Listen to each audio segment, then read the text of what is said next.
Namaste, and I'm going to read Volume 2, Book 2, Rudra Samhita, Part 3, Chapter 35, the story of Padma and Pipalada in the Shiva Puran.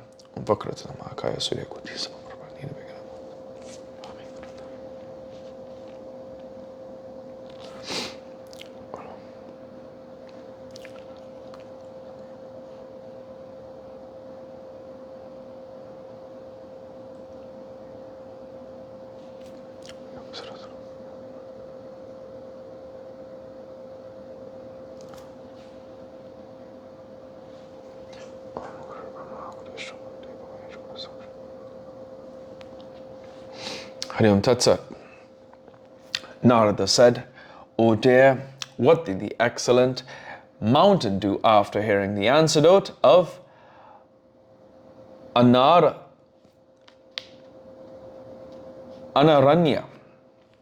and the marriage of his daughter? Please tell me."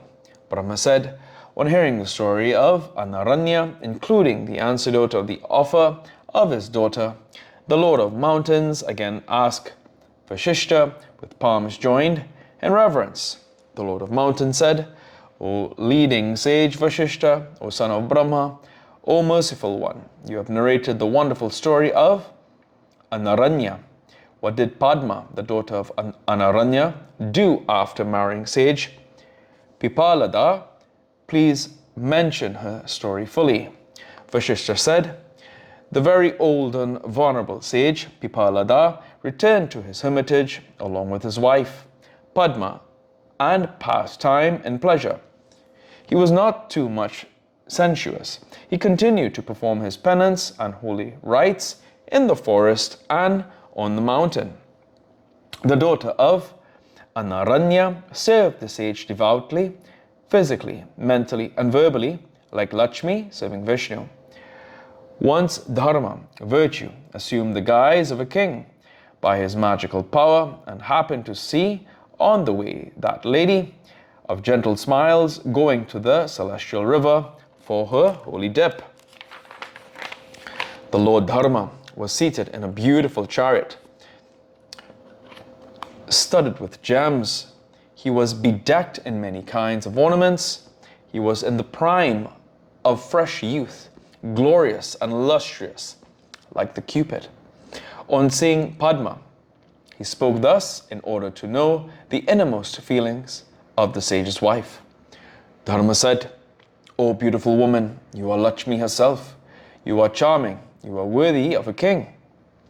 You are in the very prime of youth. You will be ever young. You are a lovely, sweet lady. I am telling you the truth. O slender-limbed lady, you lack lustre and color in the presence of the sage Pipalada, who is old and weak. Cast off that ruthless old Brahmin, always engaged in penances. Look up to me, a great king, heroic in sexual dalliance and agitated by Kama. A beautiful woman acquires beauty as a result of the merit of a previous birth. The beauty becomes completely fruitful only after embracing a man of aesthetic taste. I am the lover of 1,000 beautiful women. I am an expert in the erotic science and literature. Abandon that husband and make me your slave. You can indulge in sexual dalliance in the beautiful secluded forests, mountains, and banks of rivers in my company. Make your life fruitful." Vashishta said. Saying this, he got down and was eager to catch her hands. The chaste lady then addressed him thus. Padma said, "Away, away, go away, you sinful king. If you cast your lustful oogles at me, you will be doomed in a trice. How can I resort to you, lecherous and mad after women, after forsaking the excellent sage Pipalada, whose body is sanctified by austerities? By the very touch of a person, under the influence of women, all merits are destroyed. He is a great sinner. His very sight promotes sins. Even if he promotes holy rites, a person succumbing to the vials of women is always impure. The mains, the gods, and all men despise him.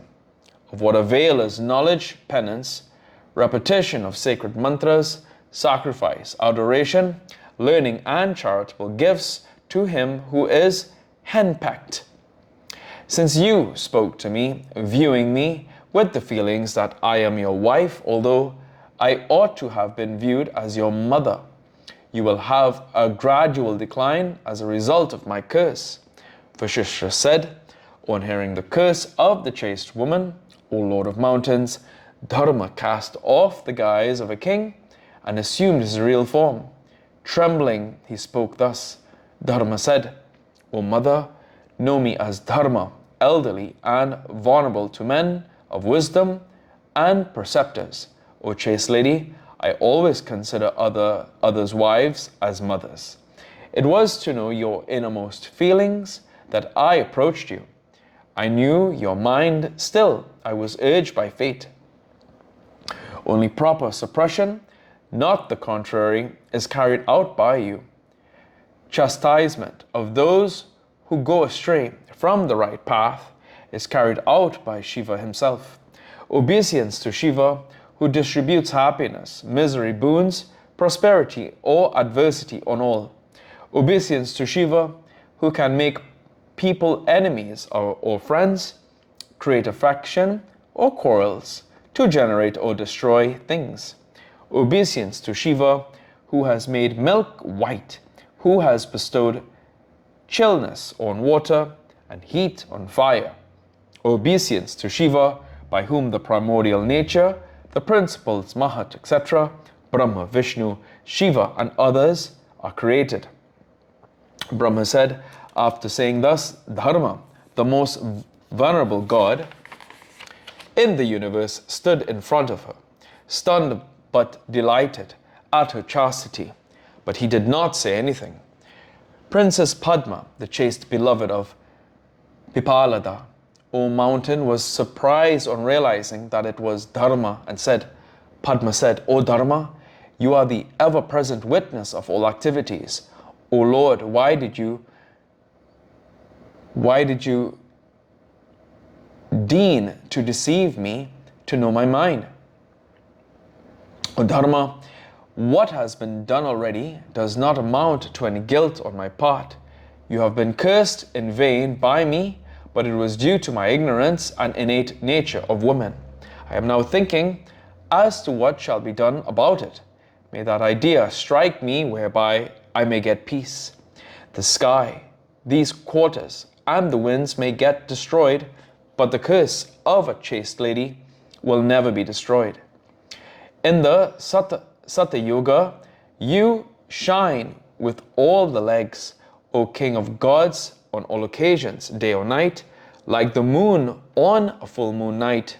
If you are destroyed, the annihilation of all creation will occur. But a sense of helpless despair is unnecessary, so I shall explain. In the Treta Yuga, one leg shall be defunct, O excellent God.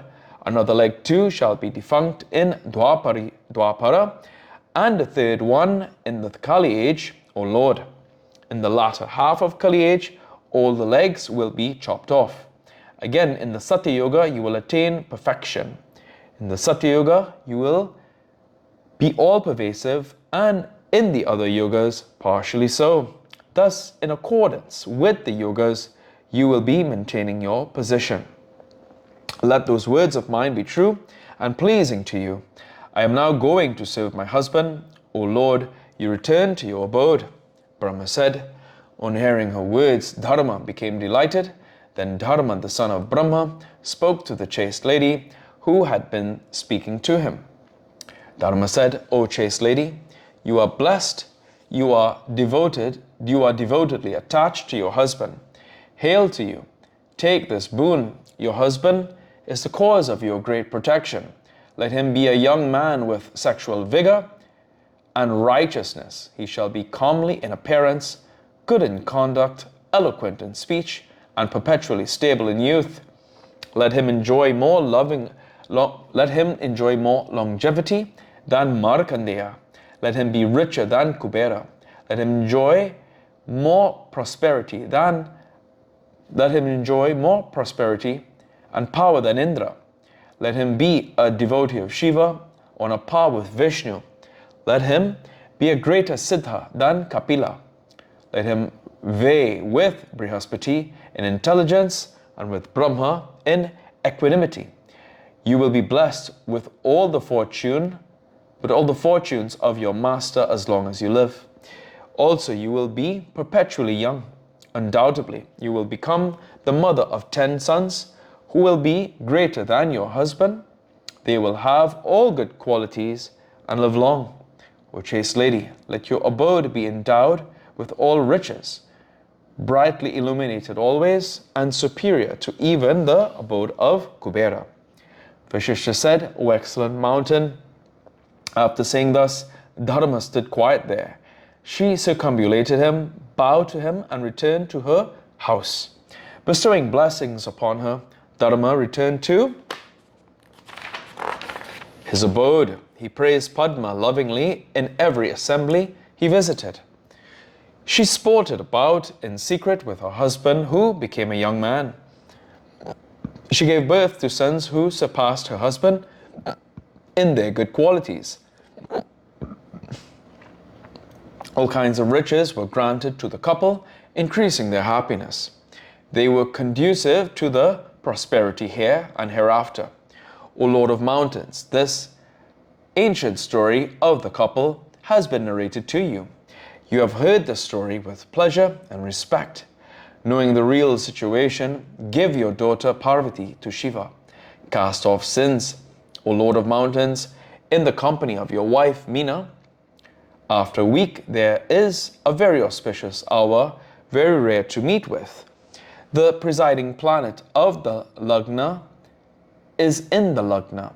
The moon is in the conjunction with his sun, Mercury, as well as the constellation Rohini. The moon and the stars occupy pure positions. The month is Margasirsa and the day is Monday, free from all defects. All the planets are in auspicious conjunction. They are not aspects by the evil planets. The Jupiter is in a position that is conducive to the birth of a good child and all good fortune to the bridegroom. O Lord of Mountains, give your daughter Parvati, the mother of the universe, the primordial being, to Shiva, the father of the universe. You will then get quiet and contentment. Brahma said, after saying this, the excellent sage Vashishta, most excellent of wise men, stopped after remembering Lord Shiva, the creator of divine sports of diverse varieties.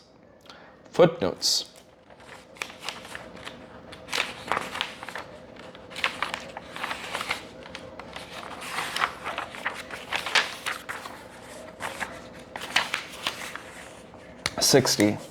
On the historical time as divided into 4 ages called yogas. 61. He was the son of Markanda, remarkable for his austerities and great age. He is represented as one of the 7 persons who are considered to be deathless. 62. He is represented as a celebrated sage, as a founder of the Sankhya philosophy. He is said to have destroyed the 100,000 sons of King Sagara with a glance. Rohini, 63. Rohini, the 4th of the lunar asterisms, the daughter of Daksha and the wife of the moon. Here ends today's reading of the Shiva Puran. Om Prabhu Pranatam Yom Veshwaratam Chakanatam Santapatam Bhutipatam Veshwar Bhutanatam Shivam Shaka Shambhu Meshan Vijay Om Kapura Gauram Karanavartaram Sansasam.